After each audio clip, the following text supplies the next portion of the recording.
ஜெய் சீதாராம். அனைவருக்கும் வணக்கம். இன்றைய பஞ்சாங்கம் குரோதி வருடம், தட்சிணாயன புண்ணிய காலம், வருஷ ருது ஆவணி மாதம் 11ஆம் தேதி செவ்வாய்க்கிழமை 27/8/2024. சூரிய உதயம் காலை 6 மணி 4 நிமிடம், சூரிய அஸ்தமனம் மாலை 6 மணி 24 நிமிடம். இது கடலூர் மற்றும் தென்னார்காடு மாவட்டத்திற்குரியது.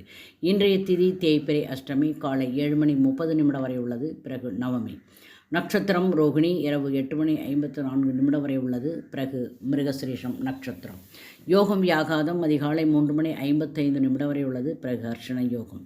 கரணம் கௌளவம் காலை 7 மணி 30 நிமிடம் வரை உள்ளது. பிறகு தைதுளம் கரணம் மாலை 6 மணி 50 நிமிடம் வரை உள்ளது. பிறகு கரசை கரணம். சந்திராஷ்டமம் சுவாதி மற்றும் விசாக நட்சத்திரம். மேலும் ஜோதிட தகவல் அறிவதற்கு ஸ்ரீஹரி சக்கரா செல்வாம்பிகை நாச்சியார், பாண்டிச்சேரி 9789442808. வாழ்க வளமுடன். நன்றி, வணக்கம்.